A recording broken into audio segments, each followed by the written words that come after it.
اللہ کو پانے کا سفر آسان ہوتا تو یعقوب کی آنکھوں کی روشنی نہ جاتی۔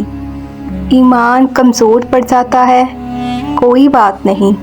قدم لڑکھڑا جاتے ہیں، کوئی بات نہیں۔ دل گھبرا جاتا ہے، کوئی بات نہیں۔ رونا بھی آتا ہے، کوئی بات نہیں۔ مگر اس سب کے بعد بھی تمہارا بھروسہ نہیں ٹوٹنا چاہیے۔ چلتے چلتے تھک بھی گئے ہو تو قدم رکنے نہیں چاہیے۔ روتے بھی ہو تو شکوہ نہیں کرنا چاہیے۔ اور یہیں پہ اللہ کو اس کے پیارے بندے ملتے ہیں، وہ جو سفر کرتے رہتے ہیں، وہ جو گر کر بھی بھٹکتے نہیں۔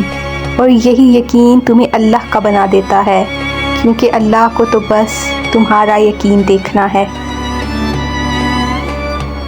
مشکل حالات میں اگر ہمت ہار کر مایوس ہو جاؤ گے تو پھر اللہ تمہیں تمہارے حال پر چھوڑ دے گا، لیکن مشکل حالات میں اگر اللہ کی حکمت پر یقین رکھ کر صبر کرو گے، دعا مانگو گے تو وہ رحمان اپنی رحمت سے تمہیں تھام لے گا، سمیٹ دے گا۔ پھر جلد ہی تمہارے سارے شکوے اور پریشانیاں شکر میں بدل جائیں گے، کیونکہ جب وہ تھام لیتا ہے تو کوئی گرا نہیں سکتا، اور جب وہ سمیٹ دیتا ہے تو کوئی بکھیر نہیں سکتا۔ جب کسی سے آپ کا کچھ ٹوٹ جاتا ہے تو اس کو آپ کس سے ٹھیک کرواتے ہیں؟ جو توڑتا ہے یا جس نے اس کو بنایا ہے؟ ایسے ہی جب آپ کا دل کوئی توڑتا ہے یا آپ کو کوئی توڑتا ہے تو اس کے پاس کیوں جاتے ہو جس نے توڑا ہے؟ وہ نہیں ٹھیک کر سکتا۔ دل بنانے والا اللہ ہے، اس کے پاس جاؤ، سب ٹھیک کر دے گا۔ سارے زخم ایسے بھر دے گا جیسے کبھی تھے ہی نہیں، دل ایسے جوڑ دے گا جیسے کبھی ٹوٹا ہی نہیں، اور پھر جب اللہ سے جڑ جاؤ گے تو دل کبھی ٹوٹے گا ہی نہیں۔ انسان کا سب سے بہترین دوست اللہ ہے، جو مشکل ہو یا آسانی، رات ہو یا دن، کبھی بھی کہیں بھی کسی بھی حال میں اکیلا نہیں چھوڑتا۔ روٹھتا ہے تو بہت جلدی مان بھی جاتا ہے، کبھی رسوا نہیں کرتا، ہمیشہ ساتھ رہتا ہے، ہمیشہ ساتھ دیتا ہے۔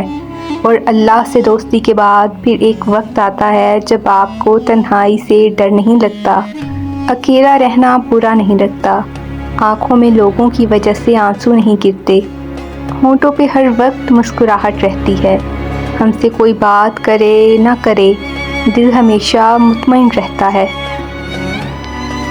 رسول اللہ صلی اللہ علیہ وآلہ وسلم نے فرمایا، بندے کی آزمائش اس کے دین کے حساب سے ہوتی ہے۔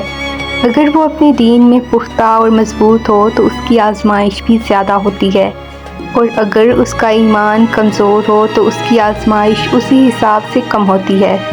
بندے پر مسلسل آزمائشیں آتی رہتی ہیں، حتیٰ کہ وہ اسے ایسے پاک کر دیتی ہیں کہ وہ زمین پر چل پھر رہا ہوتا ہے اور اس کے ذمے کوئی گناہ نہیں ہوتا۔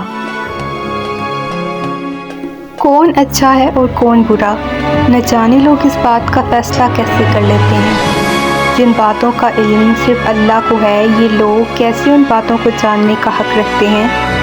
کسی بھی شخص کی حقیقت تم کبھی بھی جان نہیں سکتے۔ تم کو کیا خبر کہ دن بھر مسکرانے والا انسان رات بھر اللہ کے سامنے بیٹھ کر روتا ہوگا، یا سب کے سامنے مضبوط بننے والا انسان اللہ کے سامنے کئی کرچیوں میں بکھر جاتا ہوگا۔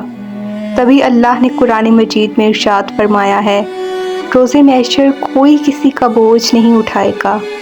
تو پھر کیوں تم اپنے اعمال پر غور و فکر کرنے کے بجائے دوسروں کے دامن پر لگے داغ ڈھونڈنے میں مصروف ہو؟ دھیان رکھنا کہیں ایسا نہ ہو جائے کہ وہ عبادات جن پر تم ناز کرتے ہو روز محشر اس لیے ضائع ہو جائیں کہ تم نے اللہ کے بندے کا دل دکھایا ہے۔